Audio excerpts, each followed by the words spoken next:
আমিনা বলল হালিমা আজকে তোমার যদি কোনো অভাব অনটন অসুবিধা হয় টাকার জন্য পয়সার জন্য আজকে আমার কাছে আসবে আমার কাছে চাইবে তুমি যেটা চাইবে আমি সেটাই দেব হালিমা বলে আমিনা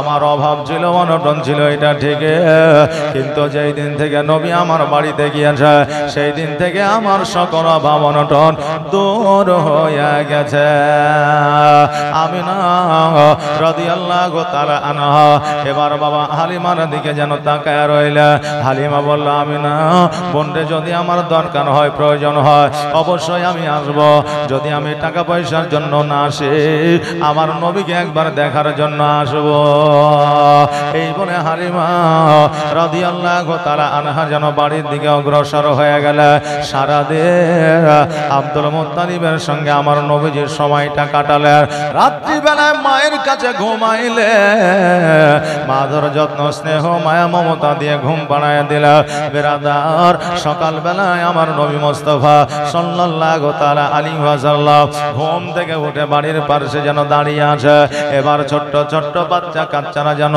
খেলাধুলা করার জন্য যেন আপনার জঙ্গলের দিকে ফাঁকা খালি ময়দানের দিকে যেন যাইতে আছে আমার নবীজি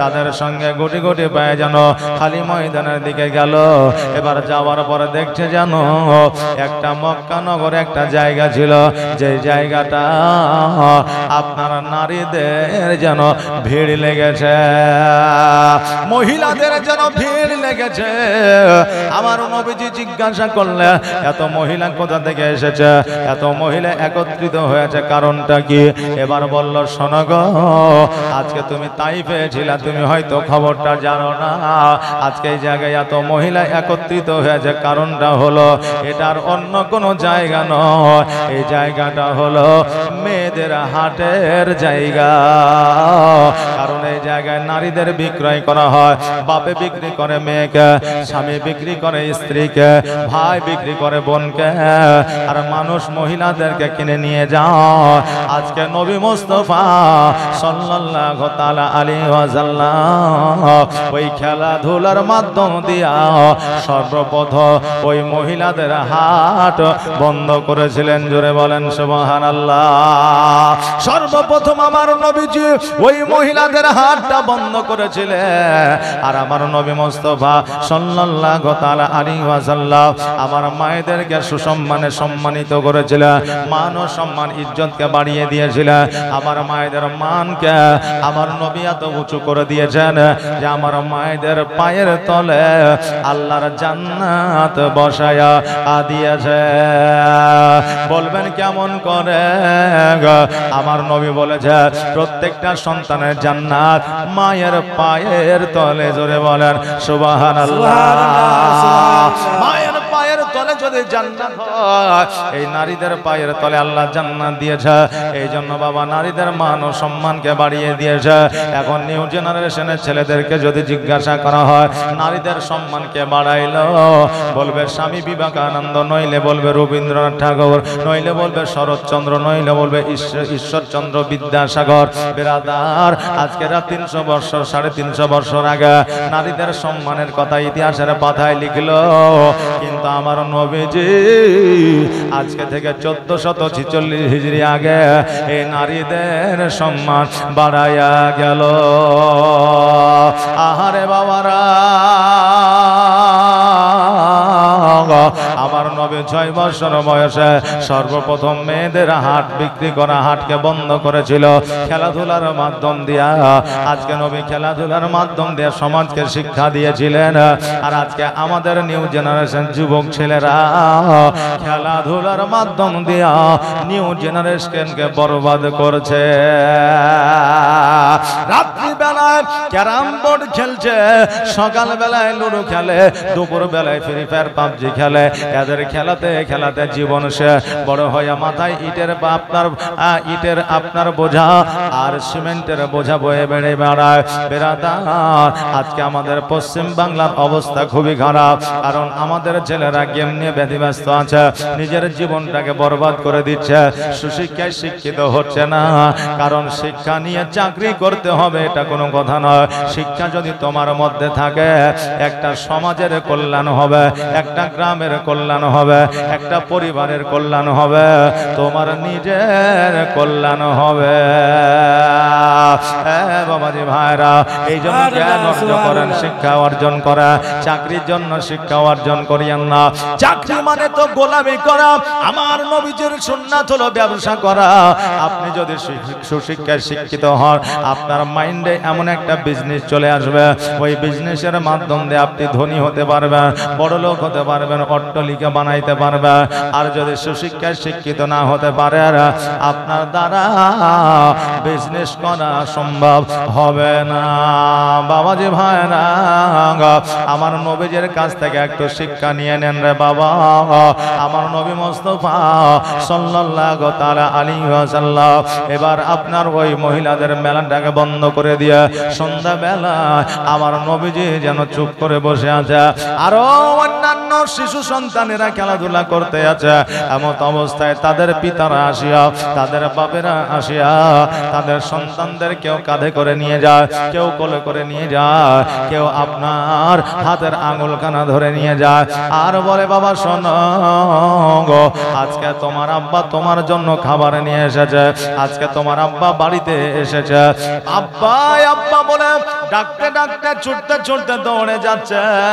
এবার আব্বা ডাকটা শুনিয়া আমার মুস্তাফা সাল্লাল্লাহু তাআলা আলাইহি ওয়াসাল্লামের দুই চোখ দিয়ে যেন পানি চলে এসেছে। আমার নবী বলে আল্লাহ গো, আজকে আমার 6 বছর বয়স হয়ে গেছে, আজও পর্যন্ত আমার আব্বা আমাকে দেখার জন্য একবার আসে না, আজও পর্যন্ত আমার আব্বা আমাকে একবার কোলে তুলে নেয় না, আজও পর্যন্ত আমার আব্বা আমাকে এক লোকমা খাইয়ে দেয় না, আজও পর্যন্ত আমার আব্বাকে আমি দেখি না। নবী আমার বলে আল্লাহ, আজকে বাড়িতে যাব, আর বাড়িতে যাওয়ার পরে আমার মাকে গিয়ে বলবো, মা আমার আব্বা কোথায় আছে একবার বলো। যতক্ষণ পর্যন্ত আমার আব্বা কোথায় আছে আমার মা না বলবে, ততক্ষণ পর্যন্ত আমি মায়ের আঁচল ছাড়ব না। নবী আমার বাড়িতে আসিলেন, আসার পরে মায়ের আঁচল কানা ধরিয়া বলতেছে, মা গো, আমি আজকে তোমাকে একটা প্রশ্ন করতে চাই। আমার মা আমিনা মিথকে হাসি দিয়া বললে, কি প্রশ্ন বলো। আমার নবী বলতেছে, মা গো, আমার আব্বা কোথায় আছে একবার বলো। যেমন এই কথা বলা, আমিনা রাদিয়াল্লাহু তাআলা আনহার দুই চোখ দিয়ে যেন ঝরঝর করে যেন পানি ঝরে যায়। নবী আমার বলে, মা তোমার চোখে কেন পানি গো মা, তুমি কান্না কেন করো। মা গো, তোমার কান্না দেখিলে আমি নবী সহ্য করতে পারি না। আমিনা বলে, বেটা রে, তোমার আব্বা বাড়িতে গিয়েছে, এখনো পর্যন্ত বাড়িতে ফিরে না। আমার দয়ার নবী মুস্তাফা সাল্লাল্লাহু তাআলা আলাইহি ওয়াসাল্লাম বলে, মা গো, আজকে যতক্ষণ পর্যন্ত না বলবা আব্বা কোথায় আছে, ততক্ষণ পর্যন্ত আমি তোমার আঁচল ছাড়ব না। নবী মুস্তাফা সাল্লাল্লাহু তাআলা আলাইহি ওয়াসাল্লাম যখন দরওয়াজাটা খুলেছে, আর যেন আপনার একটা নয় দুইটা নয় 300 মূর্তি আমার নবীর পায়ের তলে যেন পড়েছে। ওই মন্দিরের পুরোহিত আসিয়া আমার নবীর হাতখানা ধরিয়া বলতেছে, এ সন্তান, এ বাচ্চা শোনো, আজকে এতগুলো মূর্তি তুমি ভাঙলে কেমন করে। নবী আমার বলে, শোনো রে, আমি একটা বাচ্চা ছেলে, এতগুলো মূর্তি আমি কেমন করে ভাঙতে পারি? আমার দ্বারা সম্ভব নয়, আমার দ্বারা সম্ভব নয়, আমি এতগুলো মূর্তি ভাঙতে পারি না। ওই পুরোহিত বলল, শোনো, এতগুলো মূর্তি তোমার দ্বারা ভাঙা সম্ভব নয়, তবে এই জায়গায় তুমি ছাড়া তো আর কেউ নাই। আজকে গ্রামের মানুষ, শহরের মানুষ যখন আসবে, আজকে তোমাকে দেখায়া দেব, তোমাকে বন্দি করে রাখবো। আমার নবীজিকে একটা ঘরের মধ্যে রেখে দিলেন। ঘরের মধ্যে রেখে দেওয়ার পরে পুরোহিত যেন আপনার ওই ঘরে আপনার তালা লাগাইয়া দিলেন। এইদিকে হালিমা রাদিয়াল্লাহু তাআলা আনহা চট করে যেন বাবা ঘুমটা ভেঙে গেছে। আর যেমনই ঘুমটা ভেঙে যাওয়া, ডান দিকে হাত দেয় নবী নাই, বাম দিকে হাত দেয় নবী না, চতুর্দিকে তাকায় দেখে নবী না। হালিমা চিন্তা করে, আল্লাহ গো, নবী আমার কোথায় গেল? চারিদিকে মরুভূমি, মরুভূমি, নবীকে দেখা যায় না। গোটে গোটে পায়ে ওই পুরোহিতের কাছে গেল। যাওয়ার পরে বলে, শোনো গো, একটা নুরানিময় চেহারা, একটা সুন্দর চেহারা বলা সন্তান, 6 বছরের সন্তান, ওই সন্তানটিকে তুমি কি দেখেছ? বলে, আমি একটা সন্তানকে ঘরের মধ্যে বন্দি করে রেখেছি, ওই সন্তানটি কিনা একবার দেখলে। এবার হালিমাকে যখন দরওয়াজাটা খুলে দিয়েছে, তাকে দেখছে ওই সন্তানটা আর কেউ নয়, ওটা হলো আপনার নবী, আমার নবী মুহাম্মদুর রাসূলুল্লাহ সাল্লাল্লাহু তাআলা আলাইহি ওয়াসাল্লাম। জোরে বলেন সুবহানাল্লাহ। হালিমা ছুটতে ছুটতে যাইয়া আমার নবীজিকে বুকের মধ্যে ধরে বলে, বেটারে, আজকে তুমি নাকি মূর্তি ভেঙেছ, আজকে তুমি নাকি মন্দিরের মধ্যে ঢুকেছ। আমার নবী বলে, মা গো, আজকে মূর্তি ভাঙা তো দূরের কথা, আমি ঘরে হাত পর্যন্ত লাগাই না, মূর্তি নিজে নিজে আমার পায়ের ওপরে পড়েছে। হালিমা বলে, পুরোহিত শোনো রে, মোহাম্মদ কোনদিন মিথ্যা বলবে না, কারণ তাইফের মধ্যে চলাফেরা করেছে, নবীজির সততা দেখিয়া, সত্য কথা শুনিয়া আজকে তাইফবাসীরা আল আমিন নামে আখ্যায়িত করেছে। আল আমিন নামের শব্দ অর্থ হলো সত্যবাদী। অতএব শোনো গো, নবী আমার আজকে মিথ্যা বলে নাই, কালকেও বলবে না, কিয়ামত পর্যন্ত কেউ প্রমাণ করে দিতে পারবে না। পুরোহিত বলল, না না না, আজকে ও ছাড়া কেউ ছিল না, আজকে ওকে ছাড়া যাবে না। হালিমা বলছে, কাগতি মিনতি করে বলি রে বাবা, কারণ আজকে বাচ্চাটিকে তুমি যদি ছেড়ে না দাও, আগামী কালকে আমি আব্দুল মুত্তালিবকে জবাব দিতে পারবো না। পুরোহিত বলল, হালিমা কি বলতে আছো? আব্দুল মুত্তালিব কে কাবা ঘরে মুতাওয়াল্লি বলে? হ্যাঁ। বলে, সন্তানটিকে তোমার নিজের নাই? বলে না। বলে, তবে সন্তানটির নাম কি মুহাম্মদ? বলে হ্যাঁ। বলে, এর মায়ের নাম কি আমিনা? বলে হ্যাঁ। বলে, এর বাপের নাম কি আব্দুল্লাহ? বলে হ্যাঁ। বলে, এর দাদার নাম কি আব্দুল মুত্তালিব? বলে হ্যাঁ। বলে, এর নানার নাম কি আব্দুল ওয়াহাব জৌহরি? বলে হ্যাঁ। বলে, শোনো রে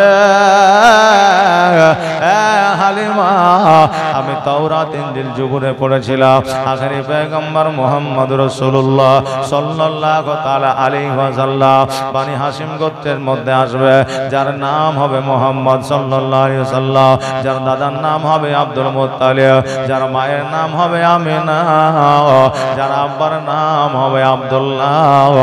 আজকে ওই আখেরি পয়গম্বরকে আমি পেয়েছি।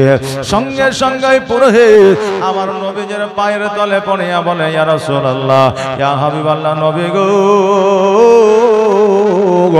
আমার দ্বারা বড় অন্যায় হয়ে গেছে, অপরাধ হয়ে গেছে, নবী গো, আপনি দয়া করে আমাকে ক্ষমা করে দেন, আর একবার আপনার কালেমা পড়ায়া আমাকে মুসলমান বানায়া নেন। নবী আমার বলে, শোনো আমি এখনো পর্যন্ত ইসলামের প্রচার ও প্রসার শুরু করি না। ওই পুরোহিত বলল, হুজুর গো, যেই দিন আপনি ইসলামের প্রচার ও প্রসার শুরু করবেন সেই দিন হয়তো জগতে আমি আর বেঁচে থাকবো না। অতএব আমি বেধর্মিক হয়ে মারা যেতে চাই না, অতএব আমি মুনাফিক হয়ে মারা যেতে চাই না, অতএব আমি কাফের হয়ে মারা যেতে চাই না। দয়া করে আপনার কালিমা তাইয়্যিব খানা আমাকে পড়াইয়া নেন। সঙ্গে সঙ্গে আমার নবী মুস্তাফা সাল্লাল্লাহু তাআলা আলাইহি ওয়াসাল্লাম কালিমা পড়াইলেন, লা ইলাহা ইল্লাল্লাহু মুহাম্মাদুর রাসূলুল্লাহ সাল্লাল্লাহু তাআলা আলাইহি ওয়াসাল্লাম।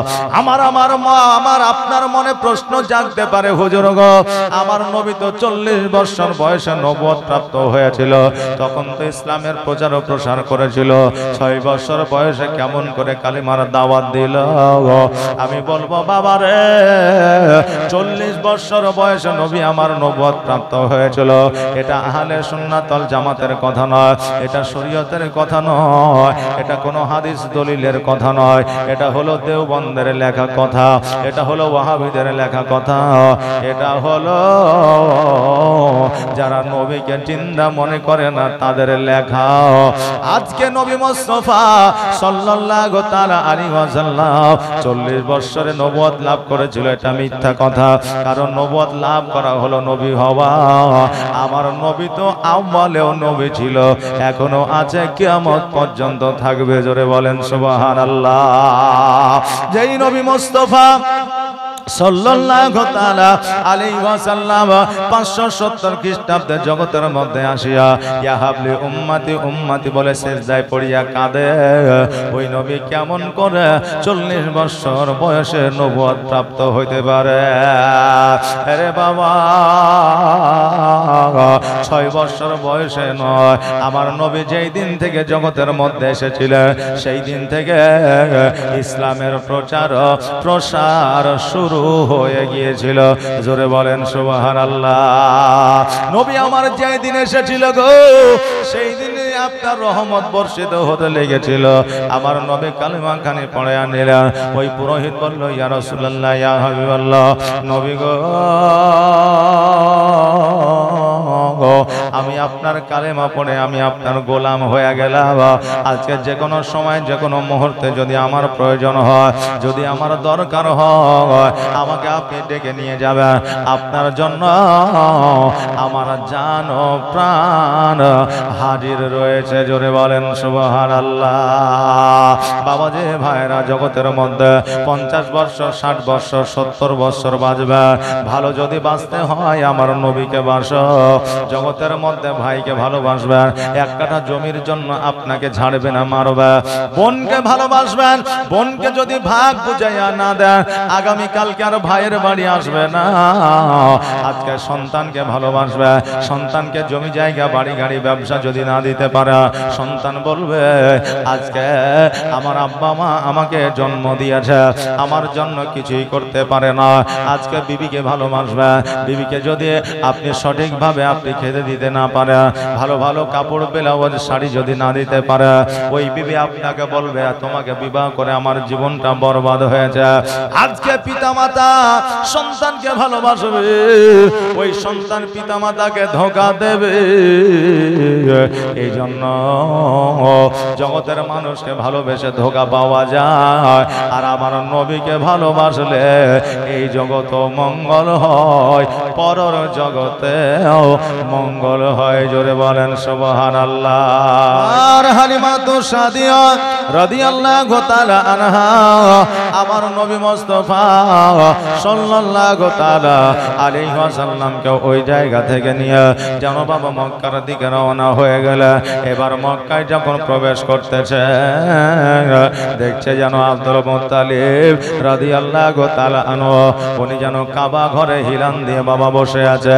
যেমনই আমার নবী মুস্তাফা সাল্লাল্লাহু তাআলা আলাইহি ওয়াসাল্লামকে দেখেছে, অমনি যেন ছুটতে ছুটতে আসিয়া আমার নবীকে কোলে উঠাইয়া বুকের মধ্যে চেপে ধরেছে। জোরে বলেন সুবহানাল্লাহ। পোতা পুতিনকে দাদু দাদিরা ভালোবাসে, পোতা পুতিনকে ভালোবাসা আমার নবীর সুন্নাহ। আব্দুল মুত্তালিব রাদিয়াল্লাহু তাআলা আনহু বলতেছে, এ ভাই মুহাম্মদ, আজকে তোমাকে অনেক দিন ধরে দেখি না, আজকে বলো বলো তোমার পরিস্থিতি কি, তুমি কেমন আছো? আমার নবীজি বললে, দাদা গো আমি ভালো আছি। আমার হালিমাতুস সাদিয়া রাদিয়াল্লাহু তাআলা আনহা বললে, এই আব্দুল মুত্তালিব, আপনার পোতাকে আপনার কাছে রেখে দেন, কারণ কখন বিপদ আপদ হয়ে যাবে আমি মা হালিমা জবাব দিতে পারবো না। আমার হালিমা আমিনা রাদিয়াল্লাহু তাআলা আনহার কাছে যাওয়ার পরে বলল, ও আমিনা বোন রে, আজকে তোমার সন্তানকে আমি তোমার কাছে রেখে গেলাম, আজকে তোমার সন্তানের যদি কোনো অসুবিধা হয় তুমি আমাকে ডাক দিবা, আমি আবার পুনরায় নিয়ে গিয়ে লালন পালন করে দিব।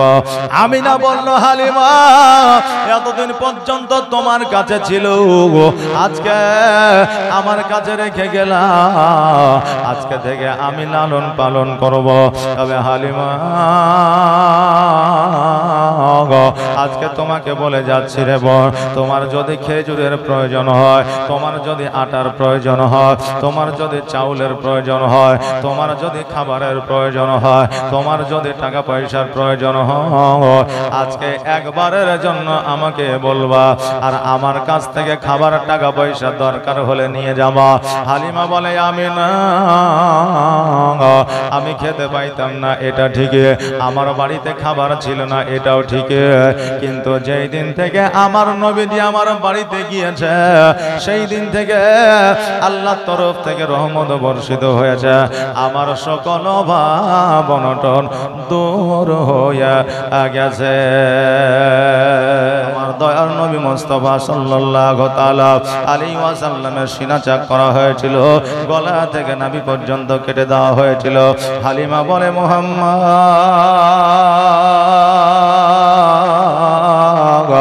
ও বেটা মুহাম্মদ, আজকে যদি তোমার কোনো বিপদ হয়ে যায়, তোমার কোনো আপদ হয়ে যায়, তোমার যদি কোনো রকমের সমস্যা হয়ে যায়, আমি মক্কা নগরে মা আমিনাকে জবাব দিতে পারবো না।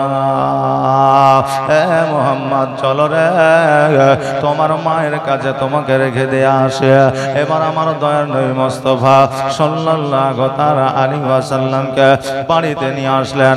এবার বাড়িতে নিয়ে আসার পরে গোসল বানায় দিলেন, গোসল বানায় দেওয়ার পরে চোখে সুরমা লাগায় দিলে, পাঞ্জাবি পাপ্তার পায়জামা পরায়া দিলে, জুব্বা পরায়া দিলে।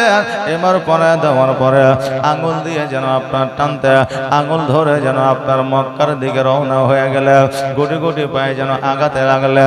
এখনকার মতো টোটো ছিল না, অটো ছিল না, ট্রেন ছিল না, বাস ছিল না, আপনার এইরকম যানবাহনের ব্যবস্থা ছিল না, হেঁটে হেঁটে যাইতে হতো। আর তখনকার আমলে মেন যানবাহন ছিল উট, মরুভূমির যাকে সাথী বলা হয়। ওই উট সবাই আপনার লালন পালন করতে পারতো না, উট সবাই কিনে আপনার ব্যবহার করতে পারতো না, কারণ তখনকার আমলে মানুষ নিজেই খাইতে পারতো না, উটকে কি খাওয়াইবে। এই জন্য হালিমাতুস সাদিয়া রাদিয়াল্লাহু তাআলা আনহা আমার নবীজির হাতখানা ধরিয়া মরুভূমি দিয়ে যেন হাঁটতে হাঁটতে চলে যায়। মধ্য রাস্তায় যখন চলে গেছে, হালিমা বলতেছে, বেটারে অনেকটা পথ অতিক্রম করে এসেছে, অনেকটা পথ হেঁটে এসেছে, মুহাম্মদ শোনো, আমি পেরেশানি হয়ে গেছে, লেগেছে। আজকে এই জায়গায় একটা বাবলা গাছ আছে, এই বাবলা গাছের নিচে একটু আরাম করে নিয়ে। আমার নবীজি বলে, মা যদি আরামের দরকার হয়, আরামের প্রয়োজন হয়, তবে তুমি আরাম করে নাও, আমি তোমার পাশে বসে আছি। হালিমা রাদিয়াল্লাহু তাআলা আনহা আমার নবীজিকে যেন পাশে নিয়ে আপনার বাবলা গাছে যেন হিলান দিয়েছে। আর হালিমার যেন বাবা একটু ঘুম চলে এসেছে। হালিমার যখন ঘুম চলে এসেছে, আমার নবী মুস্তাফা সাল্লাল্লাহু তাআলা আলাইহি ওয়াসাল্লাম ডান দিকে তাকায় দেখা, বাম দিকে তাকায় দেখা, সামনে তাকায় দেখা, পেছনে তাকায় দেখা, শুধু মরুভূমি আর মরুভূমি, কোনো বাড়ি নাই, ঘর নাই, তবে ওই মরুভূমির মধ্যে একখানা বাড়ি যেন দেখা যায়। নবী আমার বলে, আল্লাহ, আজকে জায়গায় গ্রাম নাই, শহর নাই, বাড়ি নাই, ঘর নাই, একখানা ঘর দেখা যায়, না জানি ঘরের মধ্যে কি আছে। আমি নবী একবার দেখতে চাই, জানতে চাই। নবী আমার গুটি গুটি পায়ে যেন আগাতে লাগলা। এবার ওই ঘরের দরওয়াজায় যেমনই বাবা হাত দেবে, অমনি যেন দরওয়াজাটা খুলে গেছে। আর যেমনই দরওয়াজাটা খুলে গেছে, সন্ধ্যা বেলায় খেলার শেষে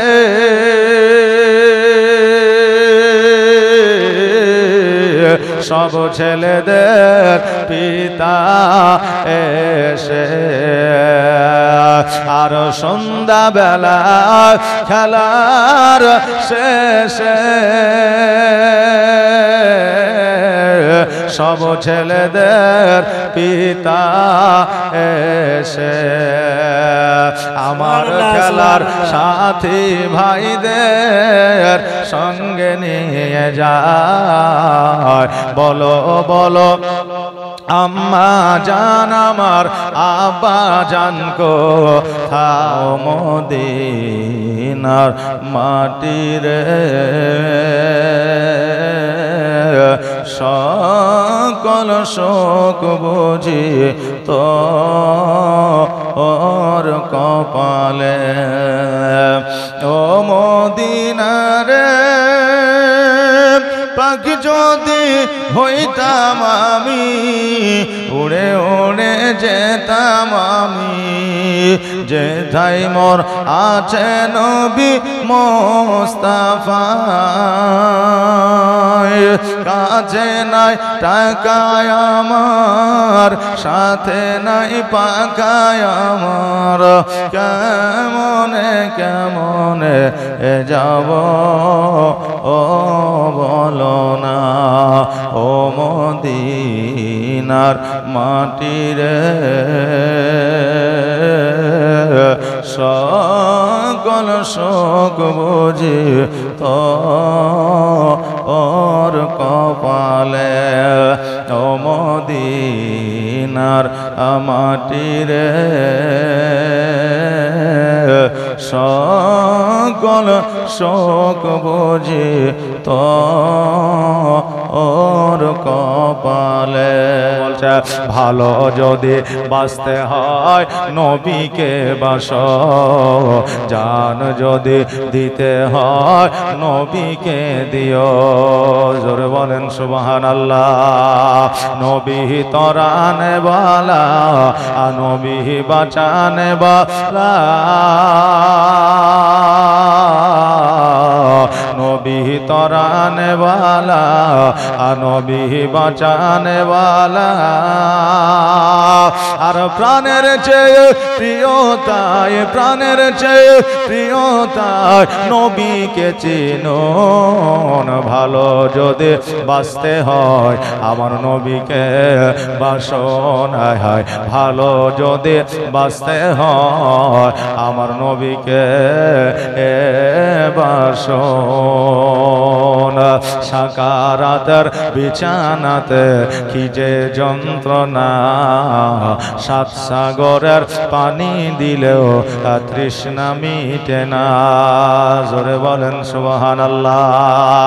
সাকারাতের বিছানাতে কি যে যন্ত্রণা, সাত সাগরের পানি দিলেও তৃষ্ণা মিটে না। আর কাউসারের পানি দেবেন, কাউসারের পানি দেবেন শাহে মদিনা। ভালো যদি বাঁচতে হয় আমার নবীকে বাসো, আয় হায় ভালো যদি বাঁচতে হয় আমার নবীকে বাসো। নবী তরানে বালা, নবী বাঁচানে বালা, নবী তরানে वाला নবী বাঁচানে वाला আর প্রাণের চেয়ে প্রিয়তায় প্রাণের চেয়ে প্রিয়তায় নবীকে চিনুন ভালো যদি বাঁচতে হয় আমার নবীকে বাসন আল্লাহুম্মা সাল্লি